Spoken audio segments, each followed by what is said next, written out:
Good morning, everyone. Thank you for joining us for the 2023 edition of Health Bytes with Region 3. We are pleased to welcome this month's speaker, Lorraine Sheldon. Lorraine Sheldon, pronouns she, her, hers, serves as the Community Engagement Librarian for the Gibson D Lewis Library at the University of North Texas Health Science Center at Fort Worth. In her role, Lorraine works to improve public health through access to quality health information. This role is accomplished through educational programming and materials designed for the public, technology solutions for access, and participating in community organizations, exhibits, and committees. Some notable projects include the HOPE Directory, a local database of health organizations, programs, and events, and the Preventive Care Family Package, a practical tool for families to manage children's health information. Lorraine also serves in several other professional capacities, including a consultant for the International Baha'i Library and Archives, the Secretary of the South Central Regional Training Institute Board, President of Healthline, and an adjunct professor for the UNT Department of Information Science. Lorraine holds a Master of Information Science and a Bachelor's in Radio, Television, and Film. As a 5-year breast cancer survivor, her understanding of patient needs is based on real-life experience.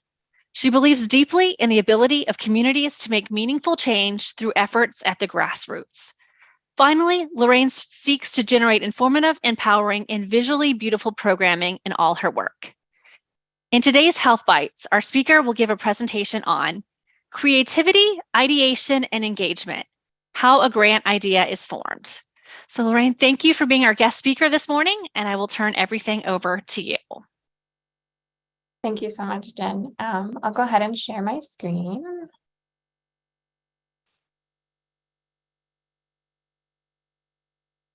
And thank you all so much for joining this morning. I'm just going to get everything sorted here so I can see potentially you. So today we're going to talk about creativity, ideation, some of my favorite things, both information and design. So thank you all again for coming this morning. Really excited to talk to you and have a conversation at the end. So the main takeaways I want you to walk away with from this presentation is really that grants can take any form, all kinds of forms. And the practical examples we'll go through towards the end of the presentation hopefully provide that kind of spectrum that you can see that anything is possible. And I also love practical presentations. So we're going to look together at a framework that I've put together to help you kind of generate your grant idea. And you already have the slides, but we'll also have a worksheet available for you to kind of go through after the fact, after you've gone through this presentation. So just an outline of kind of our roadmap for our presentation today. We'll give a little introduction, again, more context to my role and why I'm even speaking to you. Look at creativity in terms of the context of what we're talking about today. Explore design, and then look at the local factors. I want this to be applicable to anyone's situation. So really identifying those local factors is going to be super important. And then we'll look at practical examples and kind of using the framework that's listed here, kind of deconstruct them and what was decided and what worked well, what were challenges, what was successful. So again, I'm here at the University of North Texas Health Science Center at Fort Worth.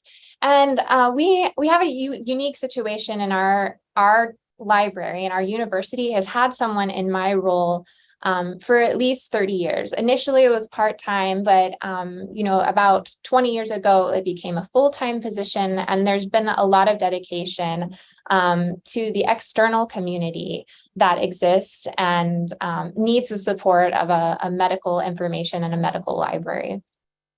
So that might be a unique circumstance, but I don't want that to deter anyone. No matter how much time you have in your roles or whatever you're coming from, I think this framework will help you think about what is possible for your situation. So in our context for where we're coming from in this presentation, our engagement mission as the Lewis Library really is to improve public health through increased access to quality health information. So we're information professionals, we're bringing that to the table through education and also partnerships with community partners. And what that looks like in terms of the scope and services of our engagement is really education. We will focus on adults, children, and professionals, different kind of contexts. Then we also will build technology-related resources and tools under that kind of bigger scope of access. And you can't leave out engagement when you're talking about engagement. So we're out there in the community, we're in health spaces, we do a lot of marketing and create a lot of tangible tools in addition to technology tools. And then we're involved in organizations where we're serving on their boards and their steering committees.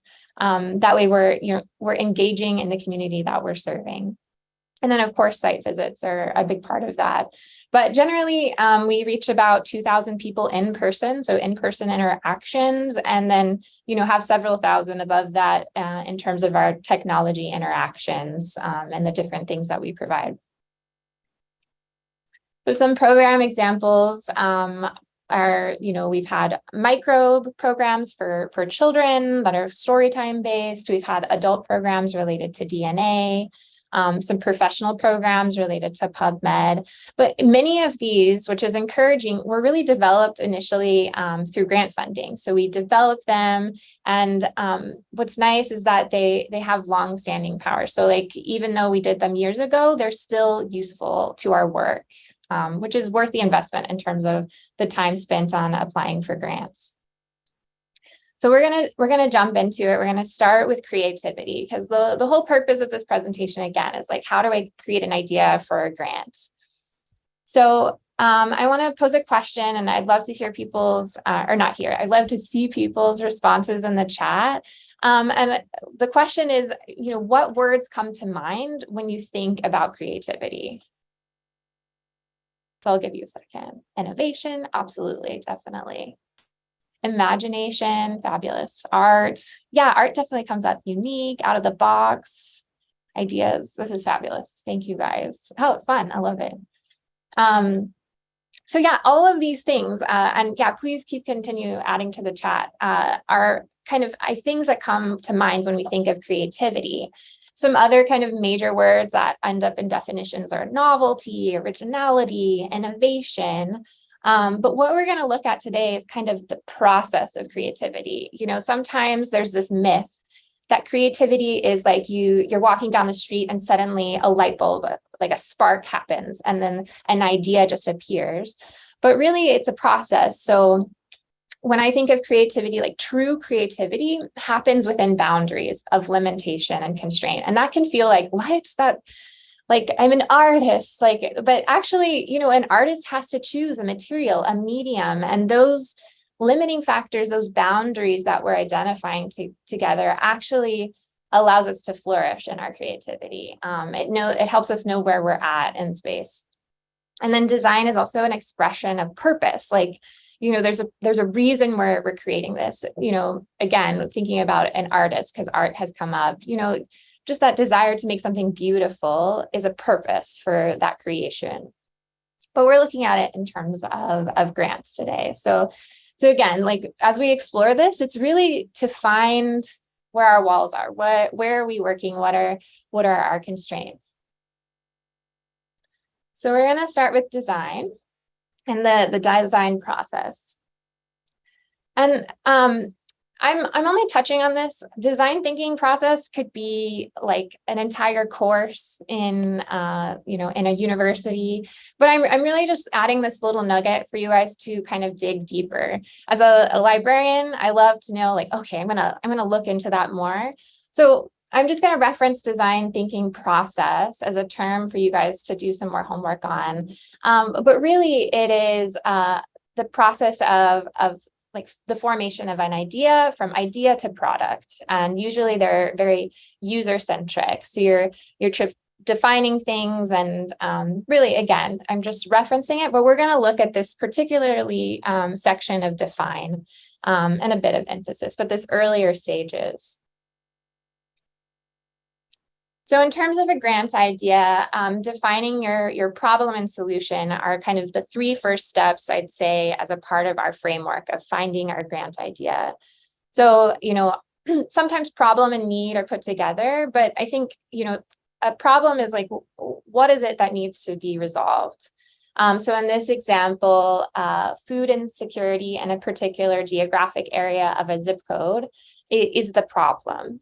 So like, what does that mean? So you have to respond to that problem. What is the need because of that problem? That's our next kind of area in this framework. So, okay, there's food insecurity, then access to fresh food and quality food is the need.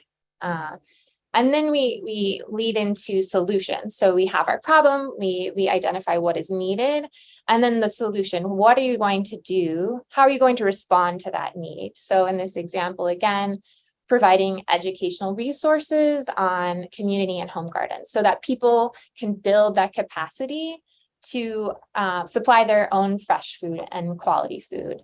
And I want to take a moment here and say, there are lots of problems and there are many solutions. And no matter how small that solution may be, just like education or building capacity, that's still worthwhile. There's obviously systemic problems that require bigger solutions. But when you're, forming a grant idea, any contribution, any solution is kind of eating at that elephant and getting and kind of helping resolve these bigger problems.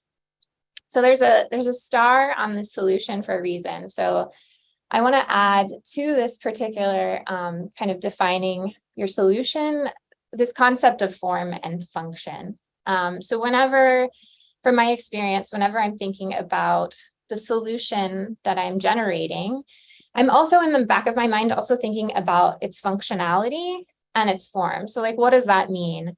In this example, we have this teapot example. A functionality is basically, does this tool do what it's meant to do? Does it have the intended effect? So in this example, you see this picture of this teapot. It's a teapot. And I bet you could like hold it and it'd be pretty hot and you could get it to pour, but essentially the handle isn't where it's meant to be. So it's going to be hard to use. Its functionality is not going to be easy to use. It's not going to exactly do what it needs to do. But when it does, like a normal teapot, if it does what it does, then that's great. So that's what we're going for, is functionality. But also like an added thing is form. So form is just like the beauty of the thing. Does it look good? Are you attracted to it? And so here's an example. You can't even tell necessarily that it's a teapot unless you really look at it. You're like, oh, there's the handle and there's the spout. But it's beautiful. And I think that has a functionality too. But maybe you're less likely to use it. It's more of a piece of artwork. Like my parents have china. It's a plate. I could use that plate, but I never do because it's too pretty. So when we have like a solution that has both function and form, where it's inviting the use, like it does what it needs to do, but it's also attractive. It's the beauty attracts that use. It's like excellence at its finest. So that's what, we're also thinking about that when we're designing our solutions. So just to keep that in mind. So the next section we're going to look at is local factors. And this is where, you have all these different problems, needs, solutions, but really your local factors is what's going to make it useful to your individual circumstances and how you can cater it to your kind of environment that you're working in. So I've defined these kind of three local factors in identifying your grant project. So there's you, there's your partners, and then your community. So you're trying to get to that center section where all three of those are utilized well. So what does that mean? You obviously, if you're doing the grant or it's a team of people that are doing a grant, you have talents. You have your time may be limited or abundant, and you also have interests. You shouldn't negate or not think about how you factor into this grant. And then also there are partners. They have needs, they have talents they bring to the table. They're who you're connected to, which might be connected to different populations and things like that. And then, most important of all, I would say, you save the best for last, is the community. They have needs, they have talents, and you also have to think about what they actually want. So we're going to explore these a little bit further. So in the worksheet that you'll get at the end, we have these kinds of questions that you can ask yourself. So looking more specifically at you as the individual factor, what are you passionate about? So passion, I think, usually equates to time. So or love, like when you love something. So when you love something, nothing is too much trouble. And somehow there's always time. There's always time for it. So, take the time and think, well, what am I passionate about? What do I like?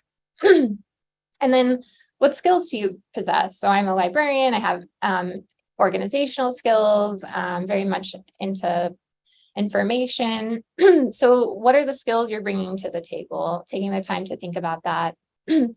And then you can't leave out what communities you belong to. This is significant. We're going to talk about communities in a slide or two, but it's the equivalent of insider information. You have an experience. You know what it's like to live in your area or be a part of a particular culture or experience in in life. So, thinking about that experience is also useful. Like, what communities am I already connected to? Next is partnerships. So I want to say now, partnerships are really important, and I want to go into more detail when we look at the examples of how do you reach out to partners specifically. But in kind of formulating and finding the boundaries for your grant idea, partnerships, one way to start is just to find organizations or departments, if you're a part of an institution, that align with your efforts. So you've thought about what you're passionate about, maybe what the goals are of your department, and find other organizations and departments that have those same efforts. And there's a lot of them. So that's kind of like a step one in partnerships. Do a little bit of research, some sleuthing, figure that out. And then go be with those people, volunteer with them, support their efforts. In an example, I've, for the past several years since I started this position, I've worked with the Hispanic Wellness Coalition in our area, and it's been a lovely experience. And through serving with them, through supporting their efforts, that's where some ideas have come from. And that's where you'll find, when you're in their spaces, when you're supporting things, that you identify what problems they may need to solve through conversations, through just being together. Next is community. Again, this is my favorite part. I'm a community engagement librarian for a reason, but one thing to keep in mind, just to start off, is that even if you build something that is fabulous, it doesn't equal that they'll come. So this isn't Field of Dreams. They will build it, they'll come. But so, there's a level of marketing and connection that you need to develop. And again, through these examples, you'll see kind of the range of what that looks like. But just to be conscious of that, and not be discouraged by it. It's a reality of things. You just keep going at it.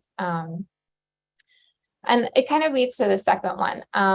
Even though you might identify a need for a community, it doesn't always align with what they want. And again, that's okay. But you just have to be conscious of that. And that's why it's so important to be connected with the community and in the community that you're hoping to serve, because that's where you're going to learn about their desires, and hopefully we can align that with some needs that are identified. And most importantly, in my opinion, is to consider how you're approaching the community that you're serving. So I definitely recommend avoiding paternalism or assumptions about the community that you're working with. And that, just taking some time when you're, reflecting about your ideas later on, it's just like, what is my approach? How am I treating the community that I'm serving? How am I approaching it humbly? So with that, we're going to dig into our examples and take some time kind of deconstructing them with this framework. So again, our evaluation we're going to use for kind of the grant factors is the problem, the need, solution, you, the partners, and the community. So for the context of this presentation, we're going to look at the past 5 or 6 years, and we're not going to go through each one of these grant projects. We're just going to go through 4 of them. And again, because of the context of our particular mission that I'm at an academic medical library, our kind of major theme that runs through all of these is information literacy, like helping different populations locate, evaluate, and use effectively the information that they need to use ultimately. So the first grant project we're going to explore, this is, for context, this is my first grant project in the position I'm currently in. And I had come from an organization that was focused on community development. It was a fairly large organization with lots of people working on it. So it was a different experience to be like, okay, this is just me doing all of these things. But the community health workshop was the first grant we proposed. And basically it was centered on e-health literacy. It was basically a class that taught the community members about Medline Plus and how to access quality resources. And we also added kind of this desired hope that people who would come to the workshop would maybe come back together and form a health project of their own for their community. And again, there was a lot of different parts to this grant, and I'll go ahead into the next slide, which we also included a part of this grant, these little community health information kind of kiosks. So essentially it was a list of quality resources that we would curate and maintain, but in the form of a kiosk that would live, say, at a public library that people could come up and touch and find a resource that they're looking for. And then on top of that, we also included in our grant funding new kind of public health tools and resources for our public health partners. So using our framework to evaluate this particular workshop, it was actually, if I'm honest, it was a lot of it could be 4 different grants with all the different parts, but ultimately the problem we were trying to solve was health literacy, especially electronic health literacy. So that was our problem. And then, so the need was clarity around where to find health information. That's kind of the need that a community member would have. So again, we created workshops, we hoped for community development projects, there was kiosks, there was public health materials. So there was all these things that we included in this initial grant. And again, for that functionality form, we really, focused on creating a really attractive kiosk, and the responses we got that they were cute, like people wanted to touch it. So we felt like in that sense, it accomplished that form and function. So that was kind of these pieces here. And then what I brought was experience facilitating community projects. And I'm going to skip to community. And the general community where we were focusing on was like Tarrant County, which is giant. There are millions of people here. But our partners were public libraries and the public health department. So how we reached out to them, was cold calling. I found a map of all the public libraries, did some research, okay, what was their number, and just started calling and explaining, we want to do this project. We'd love to do this. It's free. And a lot of them responded. We had great responses just by being clear and honest about what we were hoping to accomplish. And with our public health department, this was actually a relationship that had been formed with previous people in my position, but they were new to me. So I took the time to, again, invite them to our library, made snacks and did a little presentation for them and got to know them and what their needs were. But I think it was really important to take that time to make people feel at home, get to know each other and spend time together, even though they had some knowledge of what we did, but they didn't know me. So taking that time to invite someone in and hear them, and then also give a presentation about what the hopes were with the project. So what was successful was our partnerships. Absolutely, it was really great to enter those different relationships, which are still strong today. And then again, like I mentioned, the patrons were really attracted to the kiosks. And so those were our biggest successes with that program. The challenges it was a lot in one grant. It was just like me being really ambitious, I guess, or like hopeful or naive, I suppose. It could be all a combination of those, which is fine. Like, so all that to say, like, even small little projects, even if it was one part of that, would be a success. We weren't necessarily embedded in the community, and so, like, for instance, some of the public libraries didn't have necessarily a history of adult programs. So that was a big leap for those populations to come. And then again, like the population was a little large. Again, that was my desire. Like, everyone needs to know about health literacy. Like, literally everyone has health and everyone needs it. And that's true, but there's no problem with like kind of finding a portion of a population and focusing on that a little bit more. So our next example is the Hope Directory, and there's a QR code there for you if you want to like see what it looks like now. So this was a directory. It's a website that has a directory of health organizations, their programs and events. So that's what HOPE stands for. And it's a responsive design. It works on your phone really nicely. And then of course we share all the kind of infrastructure for it. So the problem we were trying to solve was that it was unclear where events are. So going back to that partnership part, I was in a steering committee. They were doing their strategic plan for the year. And the question came up was like, I don't know when, or the organization didn't know when other organizations were hosting their health fairs.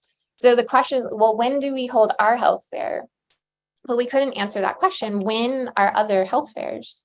So that was the problem. We didn't know when everything was in our community.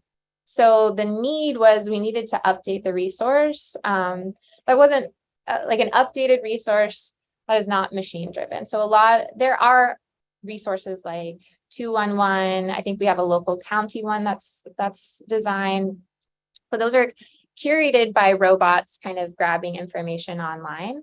And what we wanted to bring to the table, our solution was a human curated directory of local organizations. So we have staff to this day that kind of help maintain it and make sure it's checked and valid, and have conversations with these organizations regularly. And in terms of thinking about form and function, we really focused on making a user-friendly, modern design that was easy to navigate. It was just really clear, like, oh, this information is here. All right. Take a second. So what we brought to the table was we were information professionals, or I was an information professional. And excuse me. Being at a library, we are also in this fantastic position of being really neutral.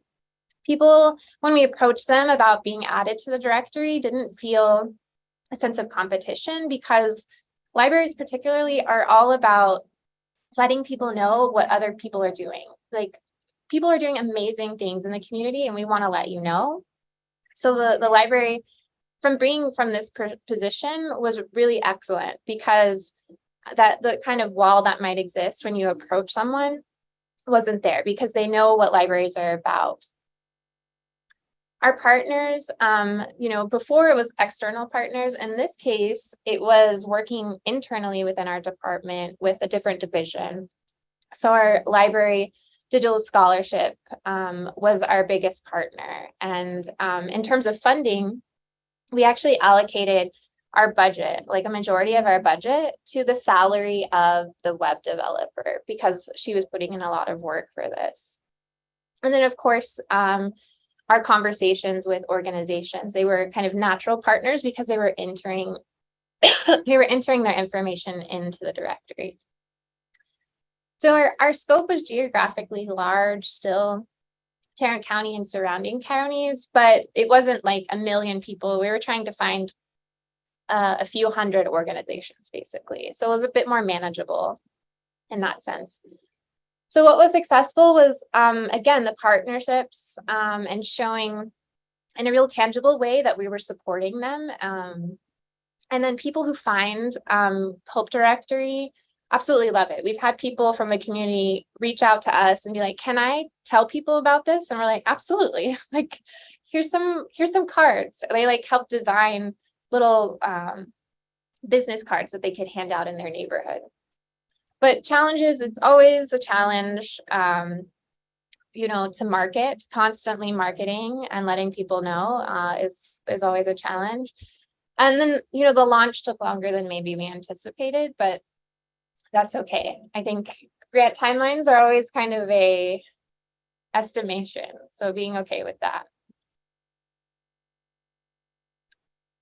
So our third example is our preventative care family package. So this was a different approach. I have the booklet here. So it was a two-part project where we were creating a tool for parents to kind of manage their health information of their children, along with educate them about vaccines and but it's a practical, tangible tool that they could keep their child's health information together in one place if they didn't necessarily have a PCP or an electronic health record.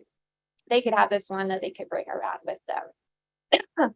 And then there was a complementary children's activities. So the vocabulary that was used in the children's books paralleled to the adult books, so they could have a conversation and build health literacy that way. So again, our problem we were trying to solve was health literacy. The need was the ability to manage their health records for their child. And then, so the response that we had, that we designed, or the solution was this, a booklet that we really focused a lot of our funding on the beauty of it. We worked with an illustrator and then printing something tangible. That was the major portions of our funding for the grant. But those were kind of the parts of it. So what I brought to the table is like, I have always wanted to publish a children's book. That was just like a random desire I had. And then I had design skills that I could bring to the table. So my own interest kind of drove this project, and that's fine. It's not a selfish thing to do what you like or what you're interested in. And again, we went a little bit, we went outside our department, but still in our institution for our partnership. We reached out to the pediatric department, the pediatric mobile clinic, and also another department, which is the North Texas Eye Research Institute. So they both have outreach activities. And we said, we have this idea, would this be useful for you? And kind of work through the content that would be useful for them. But again, it was those, we had been in spaces together as outreach folks from the same institution. So there was a relationship. And then we identified a problem together with them and brainstormed together. So the community was significantly smaller. So we were focused again on health literacy like we have before, but the population was the patients of these two mobile kind of clinics. So it was manageable. It was a manageable patient population, and we could be a bit more specific about their health literacy needs. So the successes of this is that they actually incorporate this booklet into the patient care process. So for new patients, they get a booklet and educational materials. And then people in the community that we give these out on, like other organizations have been like, can we print these? Can we have some so we can give them out as well? So that was just really lovely. I think it was a power of creating something that was both functional and beautiful, because people want to touch it, they want to experience it. Our challenge, of course, is the printing cost. So it takes several $1,000s to create a book that is this large. It's like a full page. But that's how it goes, right? I think different departments have funds, and they've paid for their own purchase of more booklets, which is fine. And then our last example I'll go over in the last few minutes, so we have time for questions, is the Sustainable Eating and Nutrition Literacy program. So this project is focused on sustainable practices, and then also its connection to food. So that kind of target audience is families, and educating families about nutrition literacy, but also connecting that to what you eat also has not effect just on you, but also your community and also your environment. So even those small choices have a profound effect. And so I'll go over our next thing. So this is kind of what it looks like, this concept of sustainability in food. So you have what you choose to eat. You can think about that in terms of sustainability by, making sure you don't waste food, eating organic if it's possible, buying local. These kind of minor adjustments have profound effects.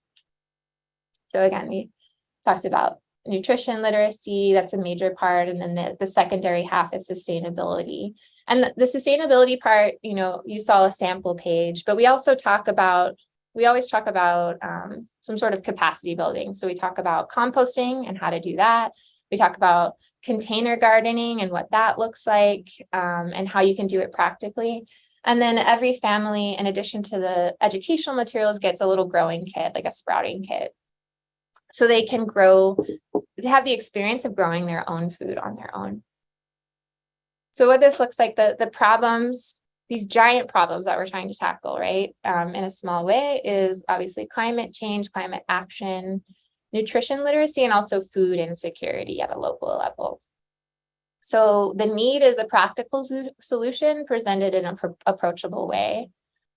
So we created, our solution was educational material with an accompanying growing kit. So we were really thoughtful. We spent months thinking about the language, because again, the library is a neutral kind of institution. We wanted to be very thoughtful about the words we use so that we didn't alienate particular populations that maybe weren't comfortable with the word climate change or things like that, but there was still kind of things they could do that can contribute, that is still useful.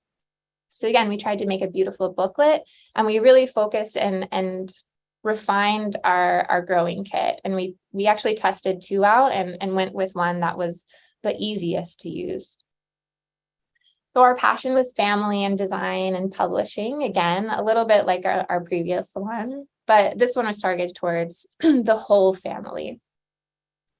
And the partners we reached out to was our sustainability office on campus. Other people heard about it. So our Safer Care Texas friends who are focused on patient health safety reached out to us, and they're like, this is great, can we join?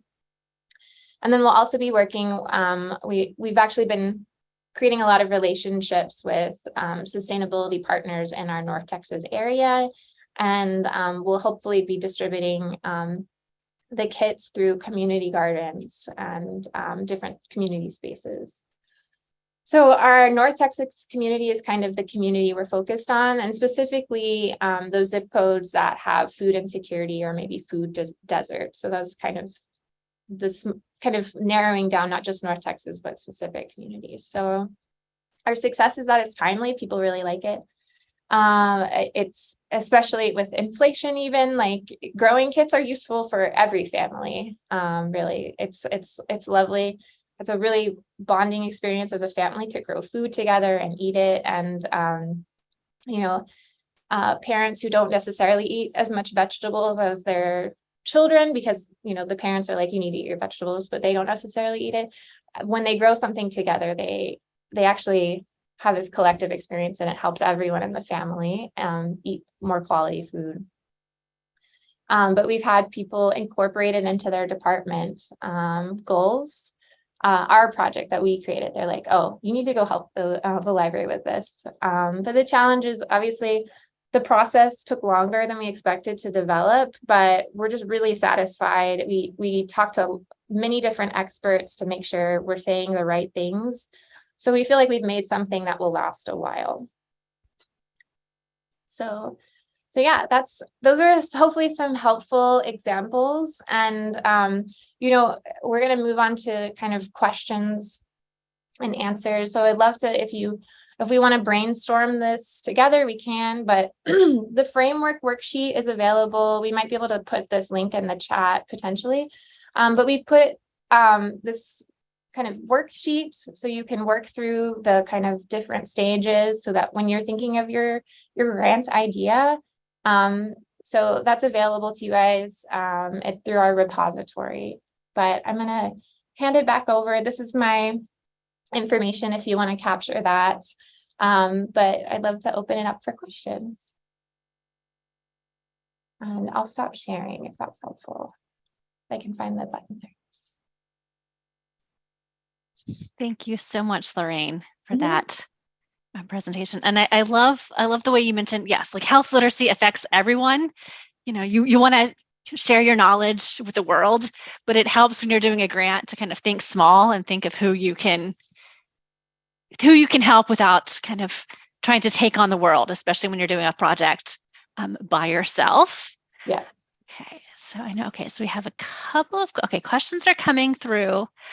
So the first one that came through was talking about the last project that you were talking about. I believe it was when you were showing kind of the graphic of what, like, the environment or growing all of the food in your local area, and was asking if that slide or that presentation was part of the grant, I believe, and like the PSA of like why it's important.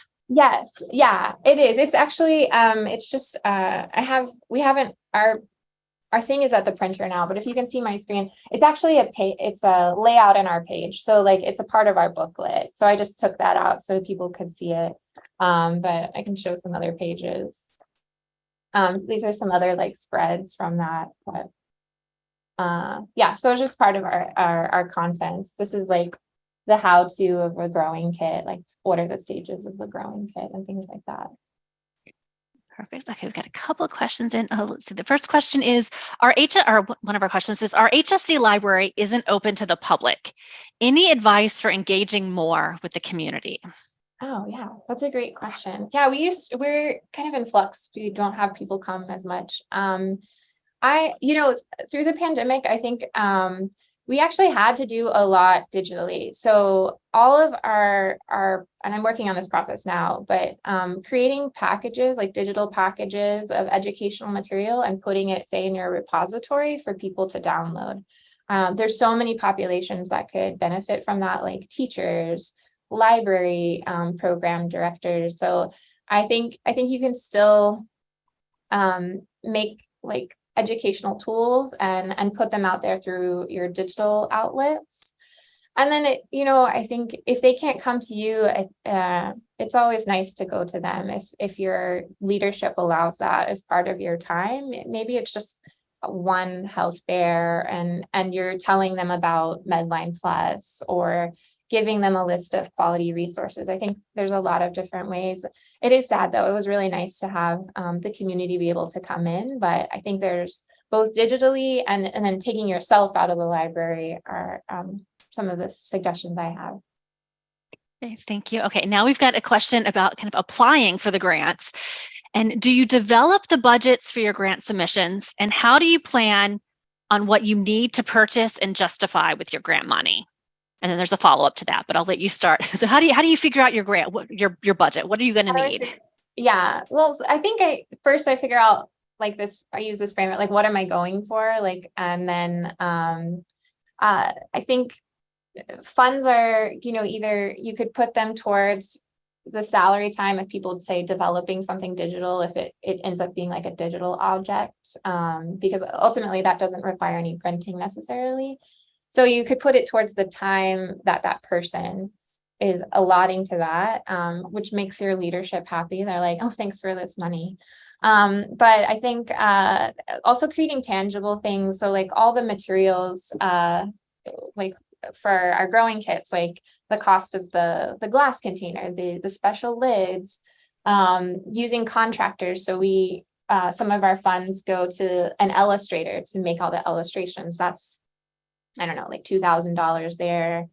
Also translation costs money. So like the contractors that you use to put things together, there's different kind of buckets. That first grant I did, we bought a few $1,000s worth of kind of like display things, teaching tools for our public health partners. So like, like you'll see those like fat soluble things that you can tip over. You can see like the model of blood and stuff like that. So yeah, I think the easiest thing to spend your money on is tangible stuff, but I think there's other creative ways like salaries and contractor cost and things like that. Hopefully that helps.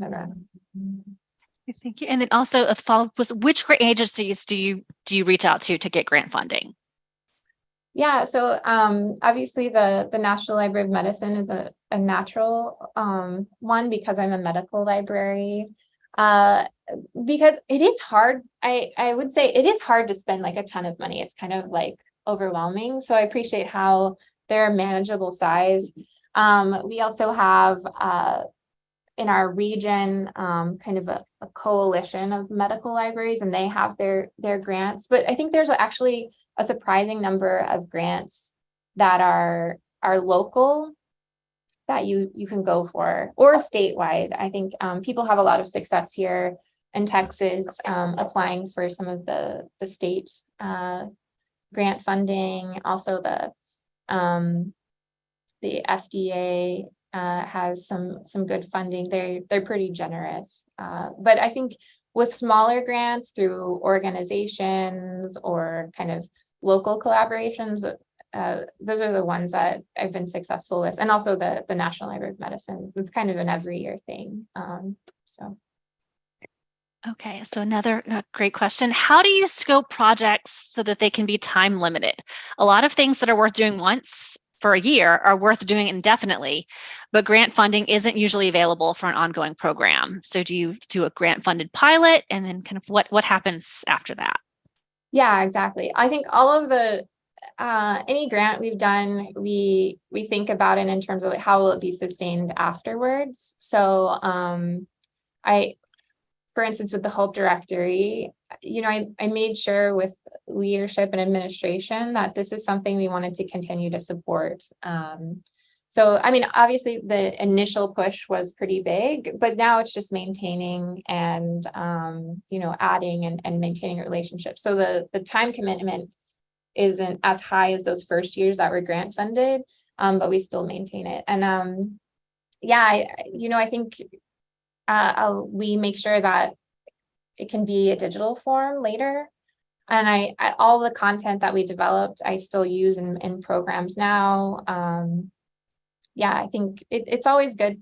They can always last beyond the grant funding year. And actually, sometimes it's nice not to be under a grant because, like, for example, our sustainability grant that we're going to do, that we're doing currently, next year we're going to apply for IRB approval and kind of work, say, with our public health folks and do some more research around it. But because of the limitations now, we can't really do that. So I don't know if that answers your question, but hopefully it does a little bit. It's natural that the grant you do for a year can really be used for a long time. But it's a challenge I have, like I've shared, like you do need fund to print things that are tangible, but we're just going to look for more money somewhere else. Thank you. Yes, a lot of right. If you're purchasing materials, that you can use those after. They're still useful after Yeah. the time of the project. Absolutely. Okay, Yeah. so we have, while I'm waiting for some more questions to come in, we had a really great comment. Someone who said they really appreciated exploring boundaries. What is within the solution and what is not within the solution? That so often when approaching a grant, folks want to include everything, and focus really supports the impact and sustainability. Yeah. Yeah, and I think, I think we all have big hearts who are here and want to do grants, and we want to try and solve all the problems that exist. But I think just appreciating that the effect you have on just even an individual person's life is profound. So there's nothing wrong with thinking about a smaller pocket of people, 100 people, or a campus community, or whatever it might be. And recognizing that even those little bits are kind of eating at this big elephant. What's that saying? Like, if there's a problem, it's like eating an elephant, and you just have to take it a bite at a time. So, yeah. Okay, perfect. Thank you. Well, thank you to everyone for joining us today. And a special thanks, of course, to Lorraine for sharing your expertise with us. We look forward to seeing you all at next month's Health Bytes with Region 3. Yeah. Thank you all. Thanks for watching. This video was produced by the network of the National Library of Medicine. Select the circular channel icon to subscribe to our channel, or select a video thumbnail to watch another video from the channel.